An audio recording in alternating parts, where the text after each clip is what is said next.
www.rslhappiness.com with Russell.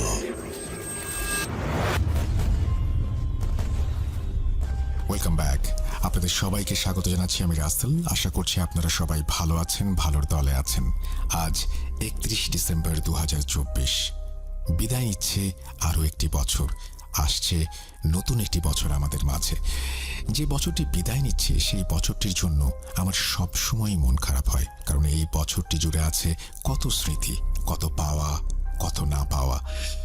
আমরা বিদায় জানাতে চাই খুব চমৎকারভাবে 2024কে। এই বছরটি আমাদের সবার জন্য অনেক গুরুত্বপূর্ণ, অনেক ঘটনাবহুল। আমরা এই বছরে স্বপ্ন দেখেছি, সেই স্বপ্নগুলো যেন পূরণ করতে পারি 2025-এ। সেই প্রত্যাশা থাকবে, সেই প্রার্থনা থাকবে পরম করুণাময়ের কাছে। সেই সাথে আমরা সবাই আপনাদের আমন্ত্রণ জানাতে চাই আমাদের আজকের এই স্পেশাল এপিসোডে। আশা করছি প্রথম থেকে শেষ পর্যন্ত আমাদের সঙ্গে থাকবেন। 2024 আমাদের জন্য খুবই গুরুত্বপূর্ণ একটি বছর। আরও একটি কারণে এই বছরে আমরা সিদ্ধান্ত নেই আমরা ইউটিউবে শো করব, এবং এই বছরে আমরা সিদ্ধান্ত নেই আমরা বৃহস্পতিবারে একটি শো করব।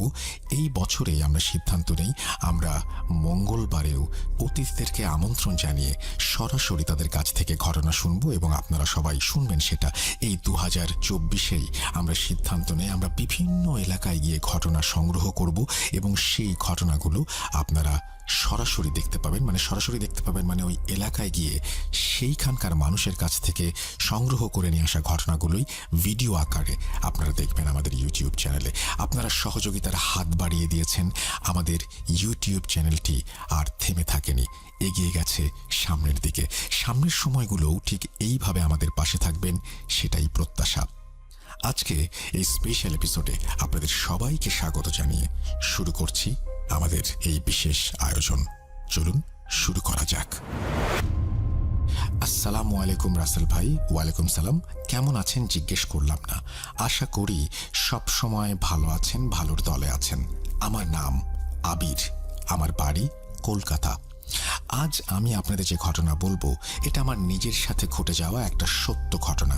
ঘটনাটা কত ভয়ঙ্কর তা বলতে পারছি না, বাট ঘটনাটা আমার কাছে অনেক ইন্টারেস্টিং লেগেছে, তাই ঘটনাটি আজকে শেয়ার করলাম।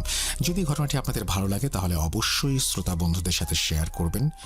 ঘটনাটি লিখতে গিয়ে যদি কোনো ভুল ভ্রান্তি হয়ে থাকে ছোট ভাই মনে করে ক্ষমা সুন্দর দৃষ্টিতে দেখবেন। চলুন বেশি কথা না বলে ঘটনাতে যাওয়া যাক।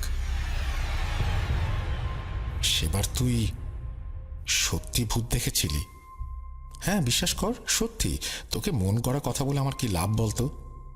বেশ, বুঝলাম। শুনি সেইবারের কথা। যদি গাঁজাখড়ি হয়েছে মার খাবি কিন্তু। বলে আমার বন্ধু শাকিল একটা চেয়ার টেনে এনে বসল। শাকিল আমার ছোটবেলার বন্ধু। ছোটবেলা বলতে একদম সেই নার্সারি থেকেই আমাদের যাবতীয় ঘটনা রটনা অভিজ্ঞতা সব ওর জানা। সবকিছু বিশ্বাস করলেও ভূতে ঠিক ওর বিশ্বাস ছিল না। আমার জীবনে কিছু বিরল অভিজ্ঞতা শুনে ও নাক সিটকে বলে, থাক আর মিথ্যে বলতে হবে না, অনেক গল্প শুনিয়েছিস। অগত্যা আমিও চুপ হয়ে যাই। আমার অভিজ্ঞতার কথা একমাত্র আমিই জানি, তাই ওকে জোর করে বিশ্বাস করাই না। আমি কি এক দরকারে আমার বাড়িতে এসেছি। আমার বাড়ি আসার পর মুহূর্তেই উঠল ভীষণ ঝড়, আর সাথে কারেন্ট চলে গেল।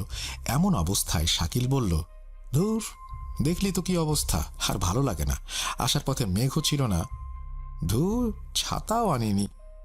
আমি বললাম, ঠিক আছে, একটু থেকে যা, আমি বরং মুড়ি মাখছি, তেল চানাচুর আছে, সাথে 1 কাপ গরম চা, কি বলিস? বাহ, জমে যাবে।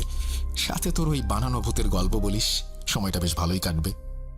আমি কয়েক মুহূর্ত ওর চোখের দিকে তাকিয়ে থাকার পর একটা নিঃশ্বাস ফেলে রান্নাঘরের উদ্দেশ্যে চলে গেলাম। প্রায় মিনিট 20 পর সবকিছু তৈরি করে এনে আমি বসলাম বিছানায়, ও আমার সামনের চেয়ারে। কারেন্ট তখনও আসেনি, আর বৃষ্টির বেগ আরো কয়েক গুণ বৃদ্ধি হয়েছে। শাকিল মুড়ি খেয়ে চায়ের কাপে সশব্দে একটা চুমুক দিয়ে তাচ্ছিল্যে সুরে বলল, বল বল, শুনি। বলে ফেল। যদি একটু ভয় টয় লাগে, গা শিরশির করে, কারেন্ট এসে গেলে আর হবে না। ওর এই ব্যঙ্গাত্মক কথায় অবশ্য কোনো প্রতিবাদ আমি করিনি। আমি চায়ের কাপে একটা চুমুক দিয়ে বলতে শুরু করলাম,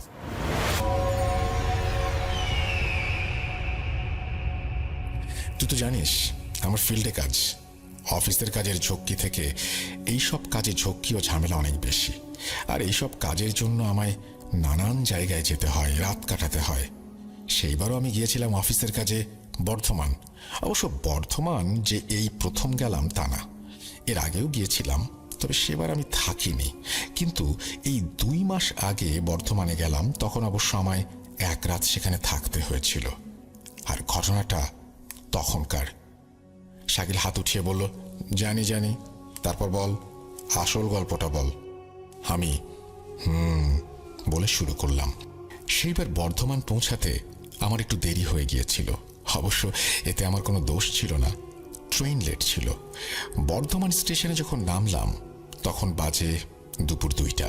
এদিকে কাজ এখনো শুরু হয়নি, খিদেও লেগেছে ভীষণ। স্টেশনে যা হোক কিছু একটা খেয়ে সোজা চলে গেলাম আমাদের ক্লায়েন্টের অফিসে। ওখানে কাজ শেষ করে উঠতে উঠতেই সন্ধ্যে 6টা বেজে যায়। এর মাঝে অবশ্য ওই অফিসের ক্যান্টিনে আমি খেয়ে নিয়েছিলাম, তাই খিদের জাগারটা অতটা দেয়নি। কাজ শেষ করে দ্রুত এসে পৌঁছালাম স্টেশনে। কিন্তু এতটাই খারাপ ভাগ্য ছিল আমার যে কয়েক মিনিট আগে একটা আপ ট্রেন বেরিয়ে গেছে, আর এর পরে একটা ট্রেন আছে, সেটা অবশ্য রাত 9টায়। কিন্তু সেটা মাঝে মধ্যে লেট করে, কখনো 1 ঘন্টা, কখনো বা 2। কি করব ভেবে না পেয়ে স্টেশনেই রাত কাটানোর সিদ্ধান্ত নিলাম।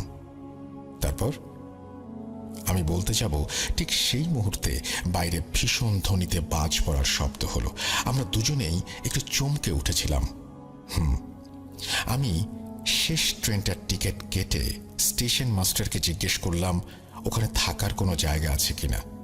স্টেশন মাস্টার ঘাড় নেড়ে বললেন যে এটা তো শিয়ালদা বা হাওড়া না, তাই আপাতত আমায় এই স্টেশনেই থাকতে হবে। আমি অগত্যা মশার কামড় সহ্য করে স্টেশনের মাঝে অবস্থিত একটা চেয়ারে হেলান দিয়ে অপেক্ষা করতে লাগলাম। ধীরে ধীরে যত সময় এগোতে লাগলো, লোক সংখ্যাও ধীরে ধীরে কমতে শুরু করলো। রাত তখন 8টা। খিদেটা আচমকা ফের চাগার দিয়ে উঠেছে। স্টেশনের আশেপাশে খাবারের দোকান আছে, তাই সেগুলো বন্ধ হয়ে যাওয়ার পূর্বে আমি চট করে গিয়ে রাতের জন্য রুটি আর তরকারি নিয়ে এলাম, আর একটা বিস্কিটের প্যাকেট। ভেবেছিলাম ট্রেনে উঠে খাবো। রাত 9টা বাজলো, ট্রেন আসার কোনো সংবাদ শোনা গেল না। এদিকে আমি একাকী স্টেশনে বসে প্রহর গুনতে লাগলাম। 10টা বাজলো, কিন্তু তখনও ট্রেন আসার কোনো সংবাদ পেলাম না। অতঃপর বাধ্য হয়ে আমি স্টেশন মাস্টারের ঘরের দিকে অগ্রসর হলাম। গিয়ে দেখি উনি একটা লম্বা বেঞ্চে চাদর পেতে শোয়ার তোড়জোড় করছেন। আমি গিয়ে ওনাকে ট্রেনের ব্যাপারে জিজ্ঞেস করতে উনি যা বললেন তাতে আমার সারা শরীর কয়েক সেকেন্ডের জন্য অবশ হয়ে গিয়েছিল। এই আপলাইনের ওভারহেড তার ছিঁড়ে গেছে, সেটা মেরামত করে ফের ট্রেন চালাতে হবে, কিন্তু সেটা কখন হবে তার কোনো ঠিক নেই। এই রাতে আমি পড়লাম বিরাট ঝামেলায়। কোথায় হোটেল, কোথায় রাত কাটাবো, সেই চিন্তাই বারবার মনের মধ্যে বাসা বাঁধতে লাগলো। স্টেশন থেকে বেরিয়ে একটু এগিয়ে গিয়ে দেখলাম সব দোকান বন্ধ। একটা খাবারের দোকান তার ঝাঁপ ফেলছে। আমি দৌড়ে গেলাম তার দিকে। কাছে গিয়ে জিজ্ঞেস করলাম, দাদা এখানে থাকার কোনো হোটেল পাওয়া যাবে? 1 রাত থাকার। লোকটি পানের পিক রাস্তায় ফেলে বলল, হ্যাঁ পাওয়া যাবে না কেন, স্টেশনের ধারে যেটা আছে ওটা অনেকদিন আগেই বন্ধ হয়ে গেছে। এখান থেকে 2 কিলোমিটার পরে আপনি হোটেল পেয়ে যাবেন। রাত 11টা। আমি ঠিক কি করব কিছুতেই বুঝে উঠতে পারছিলাম না। স্টেশনে থাকবো নাকি 2 কিলোমিটার হেঁটে যাবো এই রাতে? চোরের উপদ্রব কেমন তাও তো জানি না। সত্যি বলতে একটু একটু ভয় করতে লাগলো আমার। স্টেশন ধীরে ধীরে জনমানব শূন্য হয়ে এলো। একটা গোটা স্টেশনে আমি ছাড়া আর কেউ নেই, কেউ না। অগত্যা উপায়ন্তর না পেয়ে আমি ওই বেঞ্চেই আমার ব্যাগকে বালিশের মতন করে মাথার দিকে রেখে একটা পাতলা চাদর গায়ে টেনে শুয়ে পড়লাম। রাত তখন ঠিক কটা হবে জানি না, হঠাৎ কাশির শব্দে ঘুমটা ভেঙে গেল। ঘুম জড়ানো চোখের সামনের দিকে তাকাতেই দেখি একজন বয়স্ক লোক, গায়ে চাদর জড়ানো, বসে আছেন। চোখ কচলে একবার তার দিকে তাকিয়ে দেখে নিলাম। স্টেশনের বেশ কিছু আলো নিভিয়ে দেয়া হয়েছে, 2-1টা জ্বলছে, তারও জ্যোতি খুব একটা জোরালো নয়। এমন আবছা আলো ও অন্ধকারে কেমন একটা গা ছমছমে পরিবেশের সৃষ্টি হয়েছিল এই স্টেশনে। আমি উঠে বসতেই আমার সামনে কিছুটা দূরে মাটিতে বসা লোকটিও নড়ে চড়ে উঠল। আমি ভ্রু কুঞ্চিত করে তাকালাম তার দিকে। সঙ্গে বিশেষ কিছু ছিল না ওর, একটা ছোট্ট ছোট্ট নোংরা কাপড়ের ব্যাগ ছাড়া মাটিতে একটা খবরের কাগজ পেতে বসেছে। আমি হাত ঘড়ির দিকে তাকিয়ে দেখে নেই রাত প্রায় 1টা ছুঁই ছুঁই। একটা বড় হাই তুলে উঠে বসলাম বেঞ্চে। ট্রেন তখনও আসেনি। সামনে বসা লোকটির প্রতি দৃষ্টি যেতেই কেন জানি না বারবার সন্দেহ হতে লাগলো। আমার সাথে অনেকগুলো টাকা ছিল, আর ভয় ছিল সেই টাকাগুলোর জন্যই। আমি মিনিট খানেক সন্দিহান চোখে তাকিয়ে রইলাম তার দিকে। আচমকাই সামনে বসা লোকটি খুক খুক করে কেশে ভাঙা ভাঙা অদ্ভুত গলায় বলল, বাবু কি কলকাতায় থাকেন নাকি? আমার সন্দেহ যেন ধীরে ধীরে বাড়তে শুরু করলো। আমি ব্যাগটা ভালো করে কোলের কাছে আঁকড়ে ধরে বললাম, হ্যাঁ। লোকটি তেমন একটু কেশে নিয়ে বলল, ও, আপনার ভয় নেই, আমি চোর নই। আপনার ওই ব্যাগ আমি চুরি করব না। লোকটির এই কথা শুনে আমি চমকে উঠলাম। লোকটি জানলো কি করে আমার মনের কথা? লোকটি ফিক করে হেসে বলল, আপনি যেভাবে ব্যাগটা আঁকড়ে ধরে আছেন তাতে সবাই বুঝতে পারবে। মনে মনে অবাক হলাম। লোকটির দৃষ্টি আছে বলতে হয়। আমি জিজ্ঞেস করলাম, এই ট্রেন কখন আসবে বলতে পারেন? শুনলাম তো তার নাকি ছিঁড়ে গেছে, তা কাল ভোরের আগে তো আশাই নাই। কথাটা শুনেই আমার শির দাঁড়া অবশ হয়ে এলো। সারা রাত আমায় এইভাবে একজন অচেনা লোকের সাথে ভয়ে ভয়ে কাটাতে হবে? সর্বনাশ! লোকটি ফের বলল, কাজের সূত্রে এসেছিলেন? আমি ঘাড় নাড়লাম। লোকটি বলল, ও, আমার নাম মদন, আমি এইখানেই থাকি। ঘরে বড্ড গরম, তাই স্টেশনে শুতে আসছি। লোকটির কথা শুনে আমি তো অবাক। বলে কি লোকটা? ঘরে গরম বলে স্টেশনে? এ তো বদ্ধ উন্মাদ। কথাটা মনে হতেই ভয় আরো বেশ কয়েক গুণ চেপে বসলো আমার ওপর। জানিসই তো শাকিল, ভূতের থেকে পাগলের ভয় বেশি। আমার কথা শুনে শাকিল মাথা নেড়ে বলল, তারপর? লোকটির কথা শুনে আমি কোনো উত্তর দিলাম না। ব্যাগ থেকে বিস্কিটের প্যাকেট বের করে খেতে শুরু করলাম। লোকটি আমার দিকে এক দৃষ্টিতে তাকিয়ে। এই আলো অন্ধকারে লোকটিকে ভালো করে দেখারও কোনো উপায় নেই।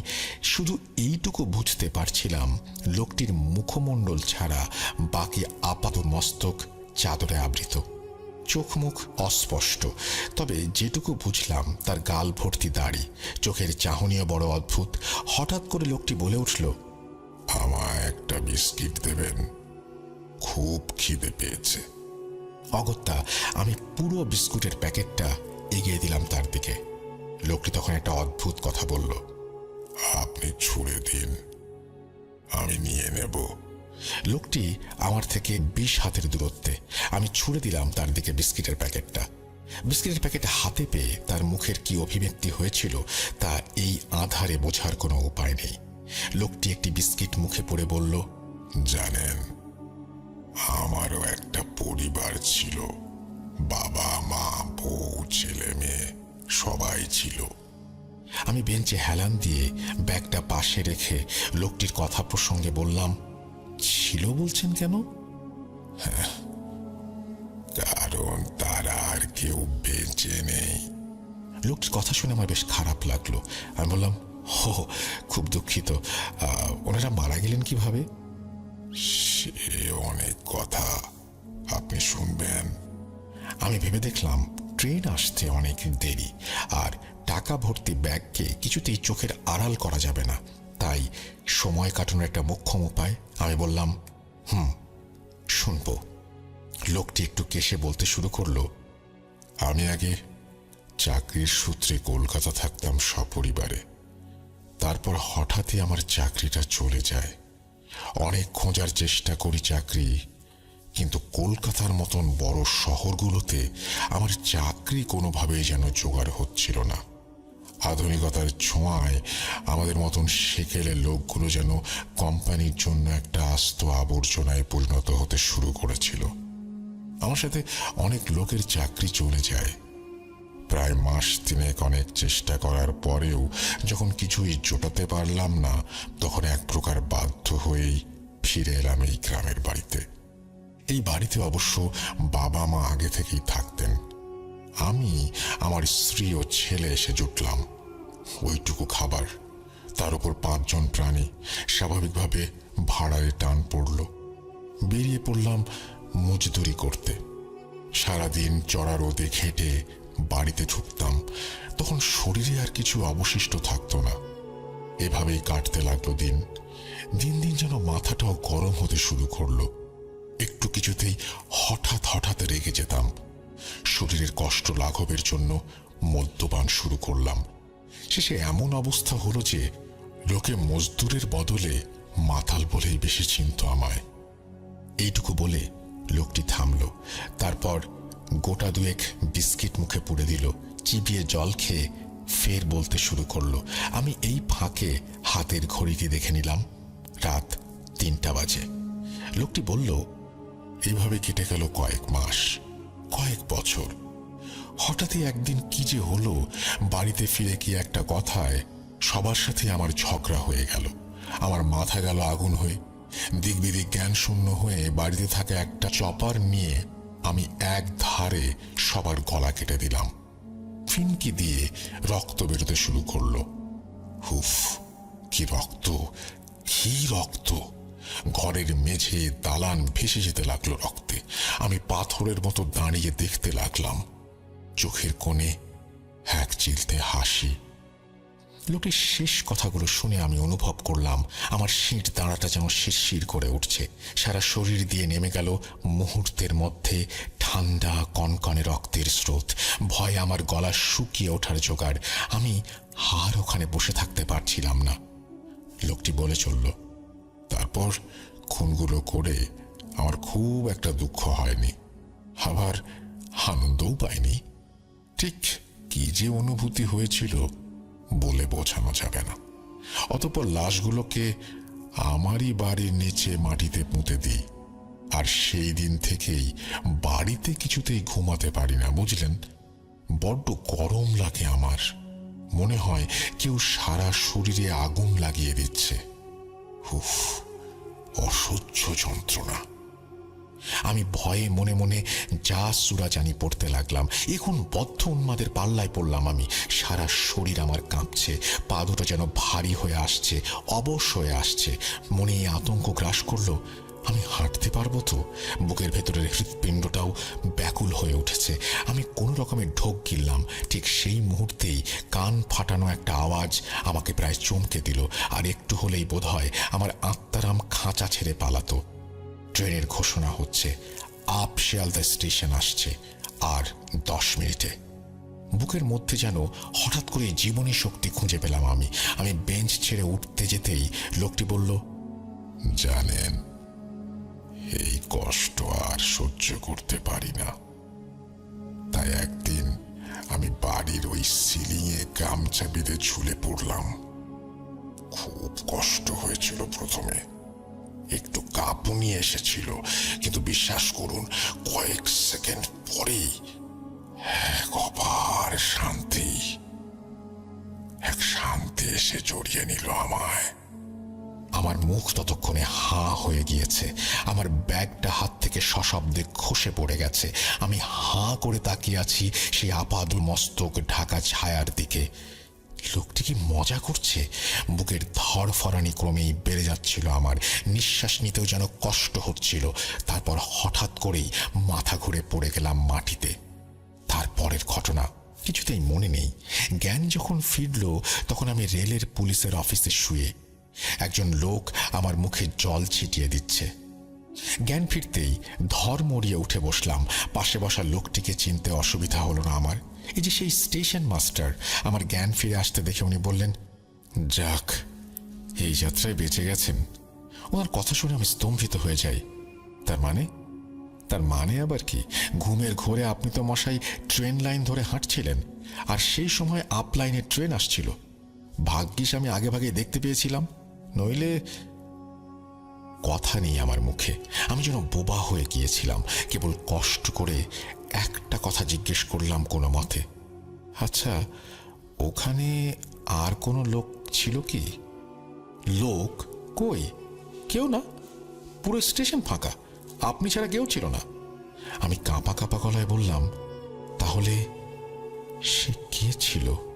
স্টেশন মাস্টার অবাক হয়ে প্রশ্ন করলেন, কে সেই লোক যে আমার সামনেই বসেছিল? নিজের নাম বলেছিল মদন। স্টেশন মাস্টার ভ্রু কুঁচকে তাকালেন আমার দিকে, তারপর অদ্ভুত একটা কথা বললেন। আপনার কি মাথায় প্রবলেম আছে? কি সব আবল তাবল বকছেন? আপনি ছাড়া কেউই ছিল না। আমি কথা বাড়াইনি। তার পরদিন সকালেই ট্রেন ধরে কলকাতা ফিরি। আমার কথা শেষ হওয়ার সাথে সাথেই তীব্র শব্দে ফের একটা বাজ পড়ল, আর সাথে সাথেই জানালার পাল্লাগুলো দমকা হাওয়ায় সশব্দে খুলে গেল। সেই পাল্লা খুলে গিয়েছিল না কেউ খুলে দিয়েছিল বলতে পারি না। এবং শাকিল আর আমি প্রচণ্ড ভয় পেয়ে অবাক হয়ে দুজন দুজনের মুখের দিকে তাকাই। এর কিছুক্ষণ পরে কারেন্ট চলে আসে, তারপর আস্তে আস্তে সব স্বাভাবিক হয়ে যায়। তবে কারেন্ট আসার পরে শাকিলের মুখ চোখ দেখি ও আমার মতোই প্রচণ্ড ভয় পেয়েছে। শাকিল অবশ্য কারেন্ট আসার পরেও বেশ অনেকক্ষণ বাড়িতে থাকে, তারপর একসাথে খাওয়া দাওয়া করে ও বাড়ি চলে যায়। রাসেল ভাই, এই ছিল আমার জীবনে ঘটে যাওয়া একটা সত্য ঘটনা। কতটা গুছিয়ে লিখতে পেরেছি জানি না। যাই হোক, ঘটনাটি ভালো লাগলে অবশ্যই শ্রোতা বন্ধুদের সাথে শেয়ার করবেন। আর হ্যাঁ, আপনাকে অনেক অনেক ধন্যবাদ কষ্ট করে ঘটনাটি পড়ার জন্য। আর শ্রোতা বন্ধুদের জানাই ধন্যবাদ এত কষ্ট করে ধৈর্য ধরে শোনার জন্য। আর বেশি কথা বলবো না, আজকের মতো বিদায়। আবারও দেখা হবে অন্য কোনো এপিসোডে। আসসালামু আলাইকুম। নাম আবির মণ্ডল, বাড়ি কলকাতা, ওয়েস্ট বেঙ্গল। এরপরে তিনি তার মোবাইল নাম্বার শেয়ার করেছেন। থ্যাংক ইউ ভেরি মাচ আবির, আপনার ঘটনা শেয়ার করার জন্য। এবং আপনার মাধ্যমে ওয়েস্ট বেঙ্গল এবং কলকাতার যত আমাদের লিসেনার রয়েছে সবাইকে ধন্যবাদ জানাতে চাই। এবং বছরের শেষ দিনটিতে আপনাদের এই অনন্য উপহার গ্রহণ করলাম সাদরে। Thank you very much. এভাবেই সাথে থাকবেন, পাশে থাকবেন। আমরা চলে যাব আমাদের পরবর্তী ঘটনায়।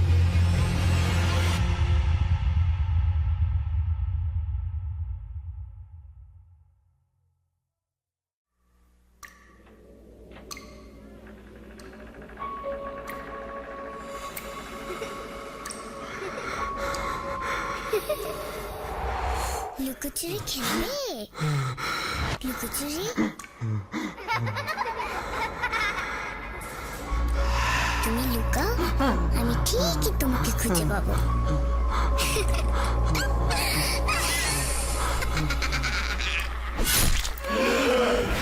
Voot.com with Russell.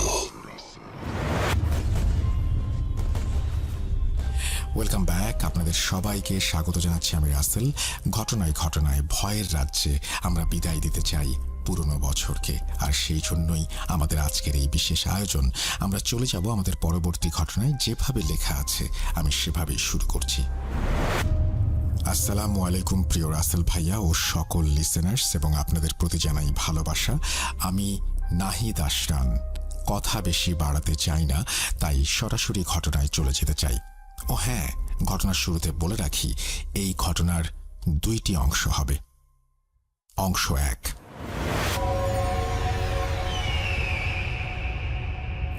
আমাদের গ্রামের বাসা ঝিনাইদহ জেলার শৈলকুপা পৌরসভার কাজীপাড়া গ্রামে।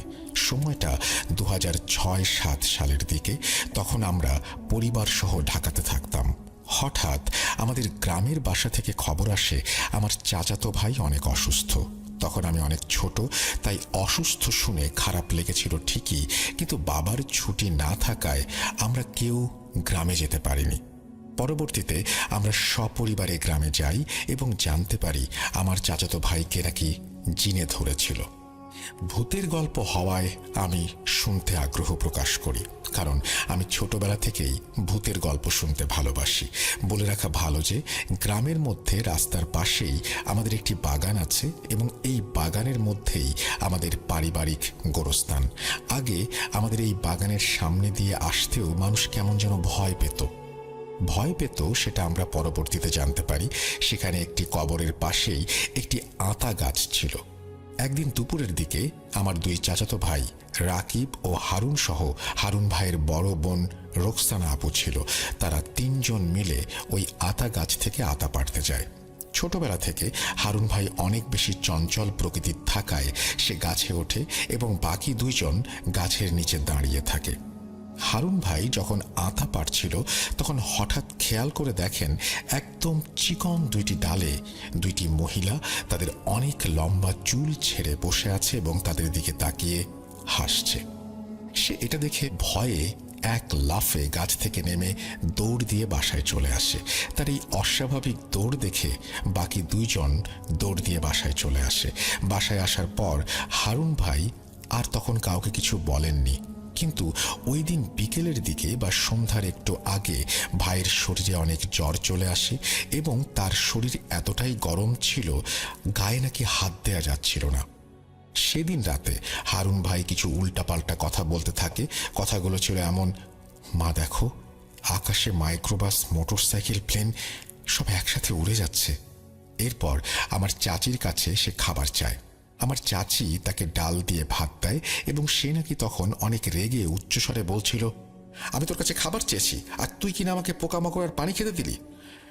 তখন সবাই মনে করে অনেক বেশি জ্বর, তাই সে এমন উল্টাপাল্টা বকছে। পরদিন সকাল হতে না হতেই হঠাৎ ঘুম থেকে উঠেই অনেক জোরে দৌড় দেয় এবং বাসার পাশে একটি পুকুরে লাফ দেয়। আমার এক চাচা দেখে ফেলায় তাকে কোনো রকম সেখান থেকে তুলে নিয়ে আসা হয়।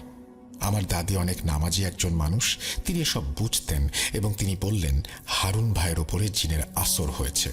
তখন একটি হুজুরকে ডেকে নিয়ে আসা হয় এবং হুজুর অনেক কিছু করে জিনকে আনতে সক্ষম হন এবং তিনি জিজ্ঞেস করেন, তোমরা এই ছেলেটির এমনভাবে ক্ষতি কেন করছো আর ওর কাছে কেনই বা এসেছ? তখন তারা বলে, ও যখন আতা গাছে উঠে আতা পাড়ছিল তখন ওই দুইটা মহিলা জিনদের দেখে গাছ থেকে লাফ দেওয়ার সময় তারা যে ঢালটিতে বসেছিল সেটা ভেঙে যায়। এই জন্য জিন দুইটি হারুন ভাইকে মেরে ফেলতে চায়। পরে হুজুর অনেক চেষ্টা করে জিন দুইটাকে ভাইয়ের কাছ থেকে সরাতে পারে না, কিন্তু হারুন ভাইয়ের শারীরিক অবস্থা ক্রমশই খারাপ হয়ে যাচ্ছে। তখন আমার চাচিরা একটা বুড়ির খোঁজ জানতে পারে এবং সেখানে নিয়ে যায়। তাকে সব কিছু খুলে বলে এবং বুড়ি আমার ভাইকে দেখে বলে, আমি সব ঠিক করে দিতে পারবো, কিন্তু শাহী মসজিদে একটা খাসি জবাই দিতে হবে। বলে রাখি, আমাদের এলাকায় এই শাহী মসজিদটি অনেক প্রাচীন। এই মসজিদ জুড়েও রয়েছে অনেক ঘটনা। অনেকে এটাও বিশ্বাস করে সেখানে কিছু মানত করলে নাকি সেটা বিফলে যায় না, তাই প্রতিদিন দূর দূরান্ত থেকে মানুষ এখানে ছুটে আসে। তো এরপর ওই শর্তে আমার চাচা চাচি রাজি হন এবং বুড়িকে বলেন তাদের সন্তান যেন সুস্থ হয়ে যায়। বুড়ি বিভিন্ন চেষ্টা চালিয়ে আমার ভাইকে ঠিক করে এবং জিন দুইটি যেন তাদের কাছে কখনো না আসতে পারে সেই ব্যবস্থা করে।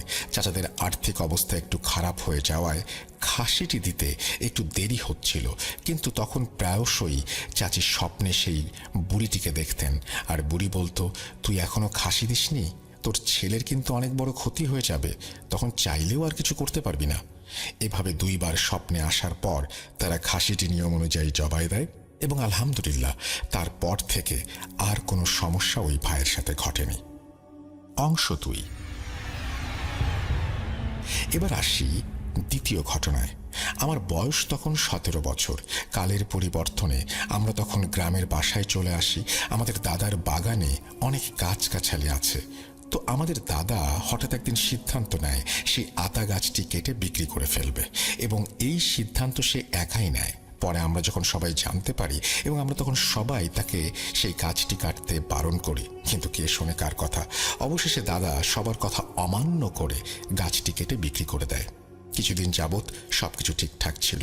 হঠাৎ আমরা জানতে পারলাম দাদার স্বপ্নে নাকি ওই দুইটা জিন এসেছে এবং তারা বলছে, তুই আমাদের থাকার জায়গা একদম নষ্ট করে ফেলেছিস, তোকে আমরা একেবারে মারব না, আস্তে আস্তে কষ্ট দিয়ে মারব।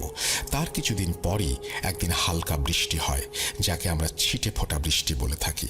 সেদিন দাদা আনুমানিক রাত 11টার দিকে হেঁটে হেঁটে বাজারে যাচ্ছিলেন। আমাদের গ্রামের মসজিদের সামনে যখন তিনি আসেন তখন লক্ষ্য করেন মসজিদের মধ্যে কয়েকজন পর্দাশীল নারী হেঁটে বেড়াচ্ছে এবং তার দিকে তাকিয়ে আছে। সেই ব্যাপারটা তিনি স্বাভাবিকভাবে নিয়েই আবার হাঁটতে থাকেন।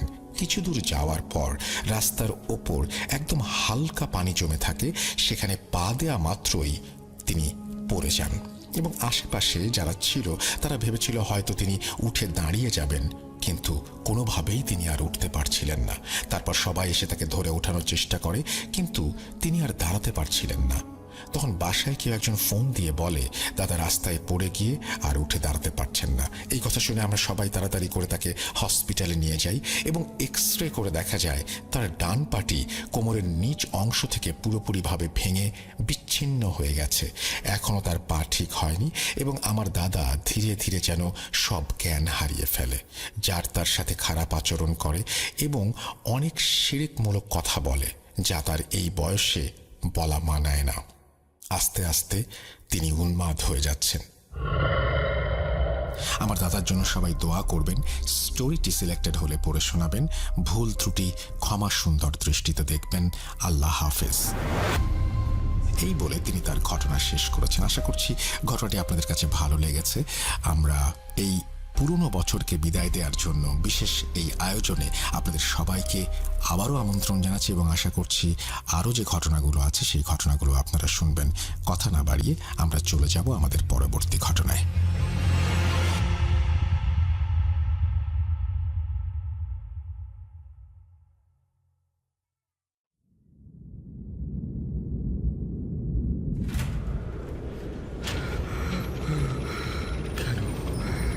কেন তুমি আসো? আমি শুধু তোমার সাথেই থাকতে চাই। কিভাবে সম্ভব?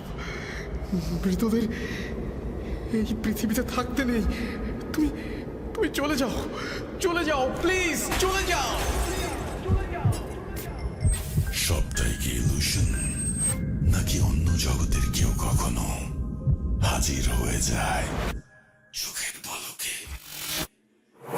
ভূত.com with Russell। Welcome back. আপনাদের সবাইকে স্বাগত জানাচ্ছি। আমি রাসেল। আশা করছি আপনারা সবাই ভালো আছেন, ভালোর দলে আছেন। কোনো কথা না বাড়িয়ে আমি সরাসরি চলে যাচ্ছি ঘটনায়। আশা করছি এই ঘটনাটি আপনাদের ভালো লাগবে। যেভাবে লেখা আছে আমি সেভাবেই পড়ে শোনাচ্ছি। আসসালামু আলাইকুম রাসেল ভাই, আশা করি ভালো আছেন আর সকল শ্রোতারাও ভালো আছেন। আমি ভূত এফএমের অনেক বড় একজন ফ্যান। রিসেন্টলি জানতে পারলাম ভূত.com এর বিষয়ে। আমার বাড়ি ময়মনসিংহের শেরপুর জেলার কোনো একটি উপজেলায়। ঘটনাটি ঘটে 2016 সালে আমার মামাতো ভাইয়ের বন্ধুর সাথে। এখানে ছদ্মনাম ব্যবহার করা হয়েছে। আমার ভাই যেভাবে আমাকে ঘটনাটি বলেছেন আমিও সেইভাবেই বলছি।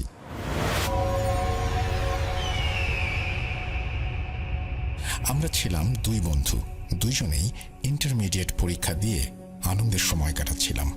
আমার বন্ধু রাজীবের পাশের এলাকার একটি মেয়ের সাথে তার সম্পর্ক ছিল। একদিন রাতে আকাশটা ছিল খুব অন্ধকার। আমার বন্ধু রাজীব ঠিক করলো যে আজকে সে তার সেই প্রিয় মানুষটির সঙ্গে দেখা করতে যাবে। যেই ভাবা সেই কাজ। সাথে সাথে সে তার প্রিয় মানুষ সাথীর সাথে কথা বলল দেখা করার জন্য। তাদের দেখা করার জায়গাটা সাথীদের বাড়ির পেছনের ছোট একটি বাঁশঝাড়ের ভেতরে। বাঁশঝাড়ের পাশেই একটি কলা বাগান, আর তারপরেই গ্রামের বুক চিরে বয়ে গেছে পুরনো একটি খাল। একটু পরেই দুই বন্ধু মিলে রওনা দেয়। চারদিকে ঘুটঘুটে অন্ধকার, হালকা ঠান্ডা বাতাস বইছে। আকাশটা সম্পূর্ণ কালো। আমরা দুজনে দুইটি সিগারেট জ্বালিয়ে হাঁটতে থাকি। প্রায় 20 মিনিটের রাস্তা যেতে হবে। গ্রামের রাস্তা হওয়াতে একদম জনমানবহীন, গা ছমছমে অবস্থা। সাথীদের বাড়ির কাছে এলে রাজীব বলে, তুই কলাবাগানেই থাক, আমি দেখা করে আসি। রাজীব চলে যায়। তখন ঠিক 11টা বাজে। তাকে বললাম 20 মিনিটের মধ্যেই চলে আসতে। রাজীব আমার কাছে তার মানিব্যাগটি রেখে তার সাথে থাকা ছোট টর্চ লাইটটি নিয়ে চলে যায়। সে চলে যাওয়ার পর আমি কলাবাগানে বসে সিগারেট জ্বালিয়ে টানতে থাকি। দেখতে দেখতে প্রায় 50 মিনিটেরও বেশি সময় হয়ে যায়। আমার সাথে থাকা ছোট বাটন ফোনটির টর্চ জ্বালিয়ে তাকে খুঁজতে যাই। গিয়ে যা দেখি তা দেখার জন্য আমি মোটেও প্রস্তুত ছিলাম না। রাজীব নিচে পড়ে আছে। দৌড়ে তাকে জড়িয়ে ধরলাম। সে জ্ঞান হারিয়ে পড়ে আছে, কোনো কথাই বলছে না। অনেক কষ্টে তার জ্ঞান ফিরল। কি করব বুঝতে পারছিলাম না। যেদিকে চোখ যায় সেদিকে শুধু কালো ধুধু অন্ধকার। কারো সাহায্য পাবার আশাও ছিল না। অনেক কষ্টে তাকে ধরে কোনোভাবে বাসায় নিয়ে আসি। পরদিন তার জ্ঞান হারানোর সেই কাহিনী শুনে আমার শরীরও হিম হয়ে আসে। তার কথাটি ছিল এমন, আমি যখন বাস ছাড়ের ভেতরে গেলাম, গিয়েই দেখি সাথী দাঁড়িয়ে আছে। দেখে খুব খুশি হলাম। কাছে যেতেই বুঝতে পারলাম পাশ থেকেই কেমন একটা ভ্যাপসা গন্ধ আসছে। সাথীকে বললাম, চলো একটু ওইদিকে যাই। ঠিক তখনই সাথী আমার দিকে তাকালো। কালো আঁধারের মাঝে তার চোখ দুটো বেশ অন্যরকম লাগছিল। আমি সাথে সাথে তার দিকে ছোট টর্চে ধরতেই দেখি সাথী নয়, এই যে একটা অবয়ব। মুখটা অস্পষ্ট, চোখ দুটি মনে হচ্ছিল জল জল করছে। গন্ধটা হঠাৎ খুব বেড়ে যায়, মনে হচ্ছিল যেন পেট ফেটে মারাই যাব। তখনও নিজেকে শক্ত রেখে দাঁড়িয়েছিলাম। চারিদিকে পিনপতন নীরবতা। তার মধ্যে হঠাৎ করেই টর্চটা বন্ধ হয়ে গেল। সব অন্ধকার। চোখের সামনে শুধু জল করা এক জোড়া চোখ। যখনই দৌড়াতে যাই তখনই বুঝতে পারি আমার পা দুটো কেউ টেনে ধরেছে। জোর গলায় তোকে ডাক দিতে গিয়েও গলা থেকে কোনো শব্দ বের হচ্ছিল না। কেউ যেন বুকের ওপরে বসলো মনে হলো, যেন পুরো একটি পাহাড় আমার বুকের ওপরে চাপিয়ে দিয়েছে কেউ। শ্বাস নিতে পারছিলাম না। অন্যদিকে দুর্গন্ধ খুব জোরালো হয়ে গেল। এই অবয়বটা লোমশ হাতে আমার গলা চেপে ধরলো। তার মুখের লালাগুলো আমার মুখে ছিটকে পড়ছে। ভেবেছিলাম এটাই হয়তো আমার জীবনের শেষ দিন। মনে মনে আয়তাল কুরসি পড়ছি। ঠিক কতক্ষণ দোয়া করেছি মনে নেই। এই বলে রাজীব তার ঘটনা শেষ করল। সেদিনের মতো তাকে বাড়িতে রেখে আমি বাড়িতে চলে যাই। তার 1 মাস পরে ঢাকায় চলে যাই। সবকিছু ঠিকঠাক চলছিল, কিন্তু হঠাৎ একদিন সন্ধেবেলায় রাজীবের বাবার ফোন আসে। তিনি যা বললেন তা শোনার জন্য আমি মোটেও প্রস্তুত ছিলাম না। ওনার কথা শুনে স্তব্ধ হয়ে গেলাম। তিনি ঠান্ডা কাঁদো কাঁদো গলায় বললেন, রাজীব আর নেই বাবা। শুনেই আকাশটা যেন হঠাৎ করে মাথার উপরে ভেঙে পড়ল। হৃদয়টা দুমড়ে মুচড়ে গেল। ছোটবেলা থেকেই দুজনে একসাথে বড় হয়েছি। কখনো ভাবিনি এভাবে আমাদের পথ চলা শেষ হবে। জিজ্ঞেস করলাম, কি হয়েছে তার সাথে? ফোন কেটে গেল। পাথর হয়ে বসে রইলাম। কিছু ভেবে উঠতে পারছিলাম না। কোনোভাবে নিজেকে সামলে নিয়ে অফিসের বসকে বলে ছুটি নিয়ে সাথে সাথেই ঢাকা মহাখালী বাস টার্মিনাল থেকে শেরপুরের বাসে উঠি। যেতে যেতে রাতের আঁধার কেটে ভোর হয়ে আসে। রাজীবদের বাসায় গেলাম। দুপুরে পুলিশের থেকে লাশ এনে বাড়ির উঠোনে রাজীবের লাশ রাখা হয়েছে। আমি কাছে গেলাম। তার মুখটা দেখে নিজেকে সামলাতে পারছিলাম না। কেঁদে ফেললাম। মনে হচ্ছে তার গাল দুটি কেউ পুড়িয়ে দিয়েছে। পরদিন বিকেলে তাকে মাটি দেয়া হয়। পরে তার ছোট ভাইয়ের কাছে শুনতে পারি তার মৃত্যুর রহস্য। তার ভাই যেভাবে বলে, সেদিন রাতে ভাইয়াকে খাবারের জন্য ডাকতে গিয়ে দেখি ভাইয়া ঘরে নেই। একটু পর আবারও যাই, কিন্তু তার কোনো খোঁজ নেই। রাত কেটে যায়। সকালে তার ঘরের দরজায় গিয়ে দেখি তখনও রাতের মতোই তালা দেওয়া। তখন ভাইয়ার প্রতি খুব রাগ হয়। আব্বুকে গিয়ে বলি। আব্বু ভাইয়াকে ফোন দেয়, কিন্তু তার মোবাইল বন্ধ পাচ্ছিল। তারপর সারা গ্রামে তাকে খোঁজা হয়। আত্মীয় স্বজনের বাড়িতেও ফোন দেওয়া হয়, কিন্তু কোথাও তার খোঁজ মেলে না। ততক্ষণে সারা গ্রামের মানুষ জেনে গিয়েছে। সব আত্মীয় স্বজনের বাড়িতে খোঁজ নেওয়া হচ্ছে। দেখতে দেখতে দুপুর গড়িয়ে বিকেল হয়ে গেল। তখন যেন অবস্থাটা আতঙ্কে রূপ নেয়। সন্ধ্যের আমার একটু আগে পশ্চিম দিক থেকে কেউ দৌড়িয়ে বাড়ির দিকে আসতে থাকে। কাছে আসার পর বুঝলাম সেটা পাশের এলাকার একজন ছেলে। তিনি বাড়ি এসেই বাবার সামনে গিয়ে হাঁপাতে হাঁপাতে বলতে লাগলেন, রাজীবের লাশ পশ্চিমের খালের কাদায় পাওয়া গেছে। একটু দম নিয়েই আবার বললেন, মনে হচ্ছে সারা শরীরে আগুনের ছ্যাঁকা দেওয়া। আপনারা তাড়াতাড়ি আসেন। আমরা সবাই ছুটে গেলাম। গিয়ে দেখি অনেক মানুষ। আমরা যেতেই সবাই সরে গিয়ে রাস্তা করে দিল। চোখের সামনে কাদা মাখানো ভাইয়ের লাশ। মনে হচ্ছিল তার চোখ দুটো যেন বড় হয়ে বেরিয়ে আসবে। শরীরটা ফুলে গেছে। এই বলে রাজীবের ভাই কেঁদে উঠল। আমি নিজের চোখের জল আটকে রাখতে পারিনি। তারপর অন্য এক সমস্যা। পুলিশের পোস্টমর্টম রিপোর্টে তাকে খুন করা হয়েছে এমন কোনো তথ্য পাওয়া যায়নি। আর তার শরীরে কেন পোড়া ছাপ বা সেগুলো পোড়া ছাপ কিনা তাও বোঝা যায়নি। সেদিন রাতে রাজীবের সাথে কি হয়েছিল সেটা শুধু ওপরওয়ালাই ভালো জানেন। কিছুদিনের মধ্যে রাজীবের বাবা একটি কবিরাজের সাথে কথা বলে জানতে পারে তার উপরে কালো জাদু করা হয়েছিল। কবিরাজ আরও বলে কোনো একটি মেয়ের কবর থেকে শরীরের হাড় দ্বারা তাকে কালো জাদু করা হয়েছে। তারপর সেই কবিরাজ কালো জাদু করেছিল তার সাথেও কথা বলে এবং সত্য জানা যায়। এখানে ইন্টারেস্টিং ব্যাপার হলো রাজীবের লাশ সাথীদের বাড়ির পাশের খালেই পাওয়া যায়, আর রাজীবের সাথে কি হয়েছিল সেটা দেখার জন্য কবিরাজ রাজীবের কবরের মাটি ব্যবহার করেছিল। এই ছিল আমার সংগ্রহীত সম্পূর্ণ সত্য ঘটনা। ভালো লাগলে অবশ্যই ভূত.com-এ আপনি পড়ে শোনাবেন। গুছিয়ে লেখার চেষ্টা করেছি, ঘটনাটি সিলেক্টেড হলে অবশ্যই আমাকে জানাবেন। মোহাম্মদ শামীম, শেরপুর, ময়মনসিং থেকে এই ঘটনাটি লিখেছেন। আমি প্রথম থেকে এই ঘটনার শেষ পর্যন্ত আমি খুবই অপেক্ষা করছিলাম এটা জানার জন্য যে এটি কোনো হত্যাকাণ্ড কিনা। কারণ প্রথম ঘটনাতেও আমার মনে হয়েছিল যে কেউ তাকে হয়তো মেরেছে, বাঁশবাগানে ফেলে রেখেছে। পরবর্তীতে আমার মনে হয়েছিল যে খালের পানিতে হয়তো কেউ তাকে মেরেই ফেলে রেখেছে। কিন্তু পোস্টমর্টম রিপোর্ট সাধারণত হওয়ার পরে এটার সন্দেহের অবকাশ থাকে না। আপনারা বলছেন মুখে পোড়া দাগ, সেগুলো আসলে পানিতে থাকার কারণে কিনা বা অন্য কোনোভাবে এসছে কিনা, নিশ্চয়ই পোস্টমর্টমের রিপোর্টটা যদি আরেকটু ডিটেইলে আমাদের জানাতে পারতেন তাহলে হয়তো জিনিসগুলো আরও পরিষ্কার হয়ে যেত। যাই হোক, আমরা বছরের শেষ সময় শুরু করছি। এখন এত এই সমস্ত বিষয়ে চিন্তা না করে, ভয় যে পাচ্ছি এটাই বড় কথা। আমরা চলে যাব আমাদের পরবর্তী ঘটনায়।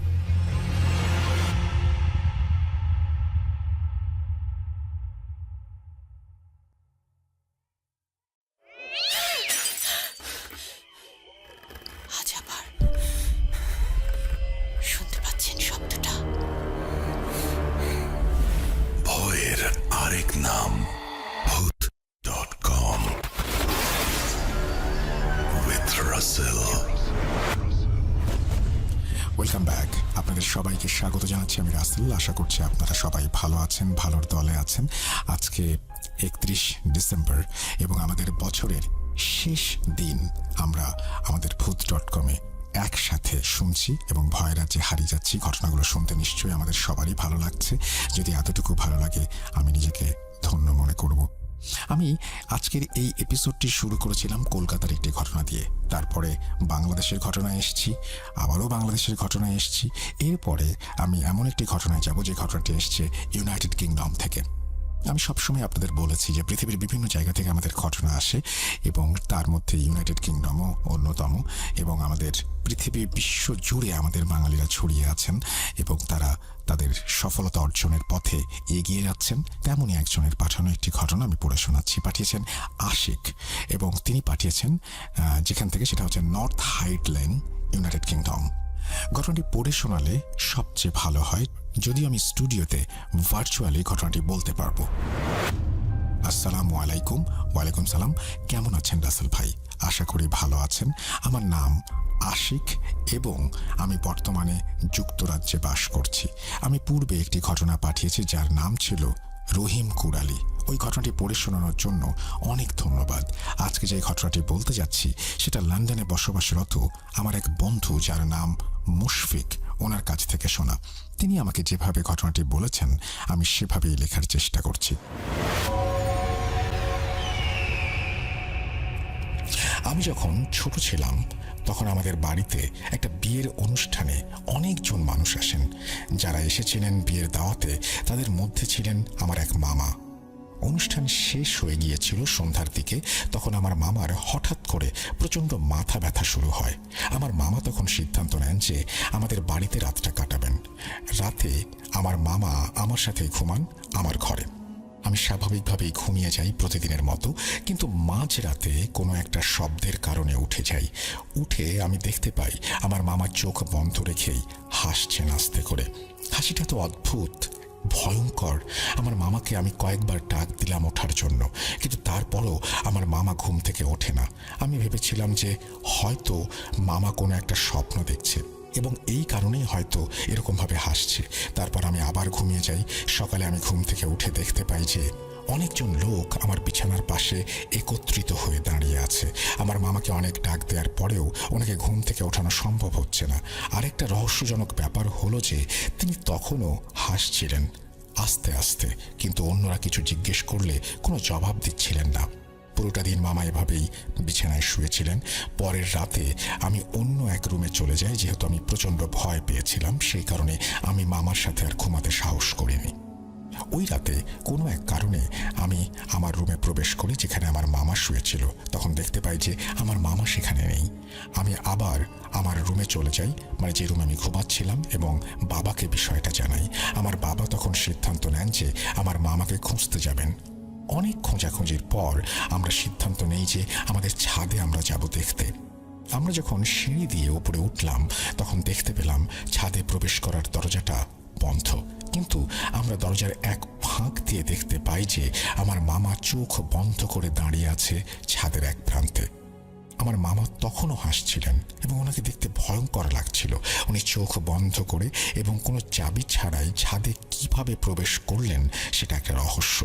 আমার বাবা দ্রুত চাবি নিয়ে আসেন এবং মামাকে জোর করে টেনে নিয়ে আসেন বাড়ির ভেতরে। পরদিন আমার বাবা একজন চিকিৎসক নিয়ে আসেন আমাদের বাড়িতে আমার মামাকে সুস্থ করার জন্য। চিকিৎসক যখন আমার মামাকে দেখেন তখন আমার মামা হেসে যাচ্ছিলেন চোখ বন্ধ রেখে। এটা দেখে চিকিৎসক অনেক অবাক হয়ে যান। তিনি একটা বড় সূঁচ বের করে সেটা বিঁধে দেন আমার মামার পায়ের তালুতে। অবাক করা ব্যাপার হচ্ছে যে আমার মামার কোনো প্রকার সমস্যাই হলো না। তিনি চিৎকার দেননি, অস্বস্তি বোধ করেননি, যদিও সূঁচটা বেশ বড় ছিল, বরং তখনও ওনার মুখে একটা হাসির রেখা লেগেছিল।